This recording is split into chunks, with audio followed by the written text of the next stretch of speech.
Hello everyone, welcome to our channel sports and physical education. और आज की video के अंदर हम करने वाले हैं साइकोलॉजी के बारे में। साइकोलॉजी क्या होता है, इसका मीनिंग क्या होता है, डेफिनेशन क्या रहती है, और साथ ही साथ स्पोर्ट्स साइकोलॉजी क्या होता है, उसका मीनिंग, डेफिनेशन, ये सारी चीजें हम करने वाले हैं इस वीडियो के अंदर। उससे पहले आप मुझसे फेसबुक, इंस्टाग्राम और टेलीग्राम पर जुड़ सकते हैं। इन सब का लिंक आपको वीडियो के डिस्क्रिप्शन में मिल जाएगा।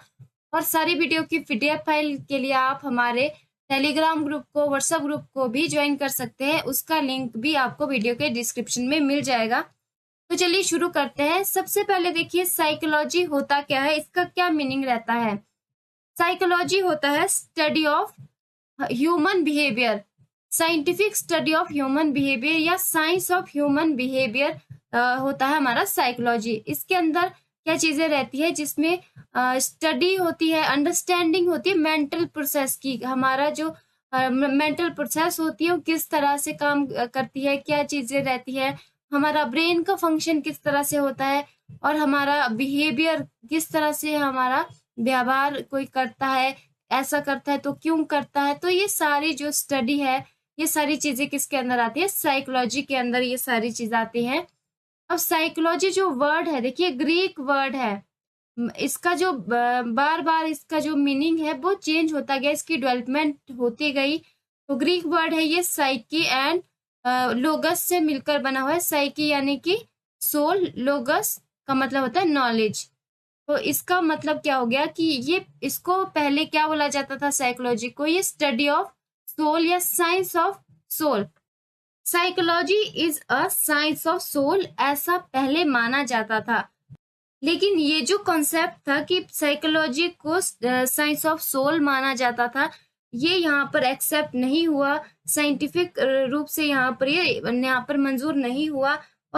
और उसके बाद जब इसको यहाँ पर एक्सेप्ट नहीं किया गया, ठीक है, तो उसके बाद क्या बोला गया, जो साइकोलॉजी है वो क्या है, वो है साइंस ऑफ माइंड।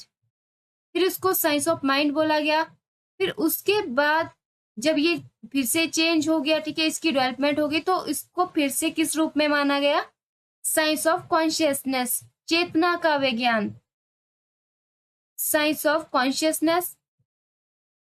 और उसके बाद अभी इसको क्या मानते हैं, साइकोलॉजी को स्टडी ऑफ ह्यूमन बिहेवियर, अभी इसको मानते हैं। और वुडवर्थ ने साइकोलॉजी की डेवलपमेंट को बताते हुए क्या बोला है, मनोविज्ञान ने पहले अपनी आत्मा खोई, फिर अपना मन खोया, फिर अपनी चेतना खोई, और लेकिन अभी ये व्यवहार के साथ अब तक ये जुड़ा हुआ है। ये किसने बोला है, वुडवर्थ ने बोला है।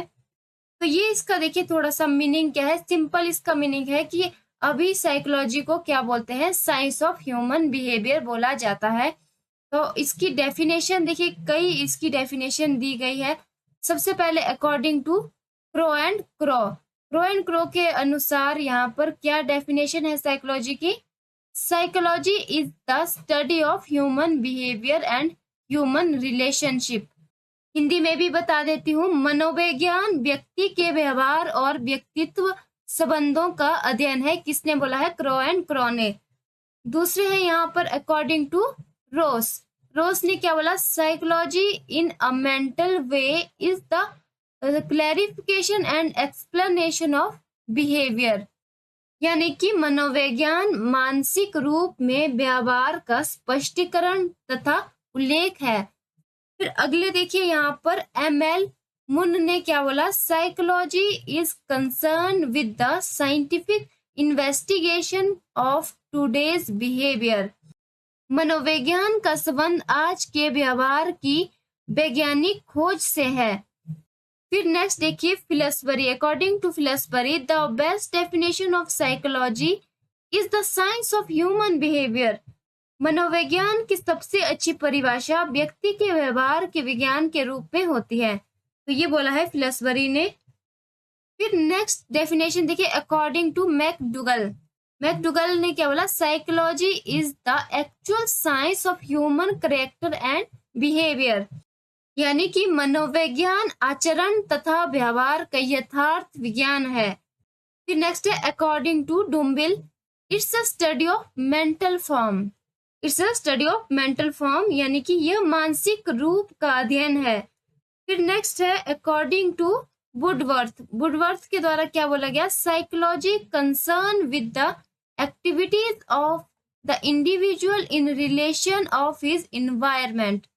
मनोविज्ञान व्यक्ति की व्यक्तित्व क्रियाओं जो कि वातावरण के अनुसार है उससे संबंध रखता है, ये बोला है वुडवर्थ ने। और इसके अलावा जैसा मैंने अभी पहले बोला, वुडवर्थ ने इसकी डेवलपमेंट को लेकर क्या चीज बोली है कि सबसे पहले व्यक्ति ने अपनी आत्मा को खोया, फिर अपने मन को खोया, फिर अपनी चेतना को खोया, लेकिन अब भी वो व्यवहार के साथ जुड़ा हुआ है। तो ये वुडवर्थ के द्वारा थी। और ये सारी डेफिनेशन जो है साइकोलॉजी की। अब देखिए ये स्पोर्ट्स साइकोलॉजी क्या होता है, ये भी सेम चीज है जैसा हमने साइकोलॉजी पढ़ा कि साइंस ऑफ बिहेवियर होता है। तो यहाँ पर बात हो रही है किसके एस्पेक्ट में बात हो रही है, स्पोर्ट्स पर्सन जो रहते हैं, टीचर, कोचेस, ठीक है, स्पोर्ट्स वर्ड यहाँ पर जुड़ गया है। तो स्पोर्ट्स से रिलेटेड जो पर्सन रहते हैं उससे यहाँ उनके व्यवहार से लेकर ये जुड़ा हुआ रहेगा। जो हमारा मॉडर्न टाइम है, अभी के टाइम में हमारे जो खेल है उनको बहुत ज्यादा इम्पोर्टेंस दी जाती है। पहले यहाँ पर साइकोलॉजी जो है वो स्पोर्ट्स में उतनी ज्यादा यूज नहीं होती थी, खेलों को उतना महत्व नहीं दिया जाता था। लेकिन अब जैसे जैसे स्पोर्ट्स की इम्पोर्टेंस बढ़ती जाती है तो उससे रिलेटेड यहाँ पर हमें जो परेशानी है, प्रॉब्लम्स है, वो भी बढ़ती जाती हैं। तो इसी के लिए यहाँ पर अलग से स्पोर्ट्स साइकोलॉजी जो है वो कॉन्सेप्ट निकल कर आता है, जिसके अंदर क्या रहता है, देखिए कई तरह के एक्सपीरियंस उन्हें होते हैं। कई बार देखिए कई जो खिलाड़ी होते हैं, कई प्लेयर्स होते हैं जो कि अपनी हार के बाद काफी ज्यादा डिसअपॉइंट हो जाते हैं, निराश हो जाते हैं। तो वहां पर स्पोर्ट्स साइकोलॉजिस्ट रहते हैं जो कि उनके यहाँ पर कॉन्फिडेंस को बढ़ाते हैं, ठीक है, उनको मोटिवेट करते हैं, उनकी जो साइकोलॉजी है, व्यवहार को वो समझते हैं। और खेल के दौरान भी, ठीक है, during the games and competition भी उन्हें कई तरह के यहाँ पर मेंटल स्ट्रेस या मेंटल कंडीशन रहती, कई तरह के उनके मन में विचार होते होंगे, कई तरह से वो उनके व्यवहार को इफेक्ट करते हैं। तो स्पोर्ट्स साइकोलॉजी के अंदर यही सारी चीजें हैं कि हमने यहाँ पर जो स्पोर्ट्स पर्सन है उसके परफॉर्मेंस को हम किस तरह से एक अच्छा कर सकते हैं, ताकि उसका जो उसका मन जो है वो अगर स्टेबल रहेगा तभी वो एक अच्छी परफॉर्मेंस दे पाएगा। तो स्पोर्ट्स साइकोलॉजिस्ट का काम रहता है कि वो खिलाड़ी को इस तरह से मोटिवेट करे ताकि वो अपना खेल के टाइम पर भी, खेल से पहले बाद में जो भी उनके मन में एक्सपीरियंस रहते हैं, जो कंडीशंस रहती हैं उनके, तो उस चीज को समझते हैं, उनके व्यवहार को समझ के उनकी हेल्प करते हैं उनकी परफॉर्मेंस को बढ़ाने के लिए।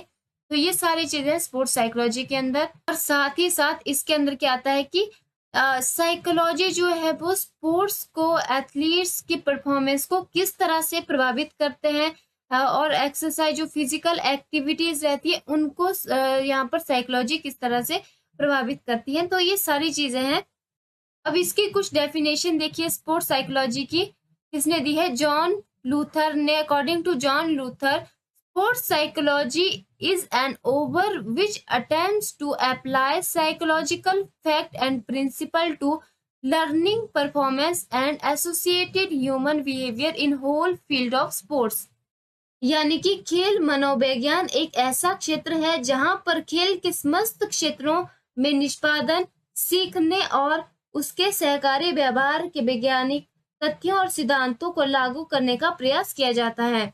फिर नेक्स्ट इसमें है अकॉर्डिंग टू के.एम. बर्न के द्वारा क्या बोला गया, sports psychology is the branch of psychology which deals with the physical fitness of an individual through his participation in the game and sports. खेल मनोविज्ञान की वो शाखा है जो कि खेल में भाग लेने वाले किसी व्यक्ति की शारीरिक योग्यता से सरोकार रखती है, ये बोला है के.एम. बर्न ने। फिर आगे देखिए according to Ginger, sports psychology explorer over behaviour in athletics. खेल मनोविज्ञान एथलेटिक्स में व्यवहार की खोज करता है। फिर according to Clark sports psychology is applied psychology, it is more concerned with personalities, emotional and motivational aspect of sports and physical activity, and it employs many of the techniques used in psychology. Clark and Clark के द्वारा क्या बोला गया, खेल मनोविज्ञान एक व्यावहारिक मनोविज्ञान है। वो खेल और शारीरिक क्रियाओं में व्यक्तित्व, संवेगात्मक और प्रेरणात्मक पहलुओं से अधिक संबंधित है और वह मनोविज्ञान में प्रयुक्त अनेक तकनीकों का प्रयोग करता है। तो ये है क्लार्क एंड क्लार्क के द्वारा। तो ये कुछ डेफिनेशन थी स्पोर्ट्स साइकोलॉजी के अंदर। तो ये एक छोटा सा वीडियो था जिसके अंदर हमने समझा साइकोलॉजी क्या होता है और स्पोर्ट्स साइकोलॉजी और कुछ एक इनकी डेफिनेशन यहाँ पर हमने कर ली। आई होप आपको वीडियो अच्छा लगा होगा। वीडियो अच्छा लगता है तो वीडियो को लाइक जरूर कीजिए, चैनल को सब्सक्राइब कर दीजिएगा, नोटिफिकेशन बेल आइकन को भी प्रेस कर दीजिए ताकि आने वाली सारी नई वीडियो की अपडेट आप तक पहुंचती रहे। और आप मुझसे सोशल मीडिया पर भी जुड़ सकते हैं, व्हाट्सएप और टेलीग्राम ग्रुप को भी आप ज्वाइन कर सकते हैं जहां पर आपको सारी वीडियो की PDF फाइल मिल जाएगी।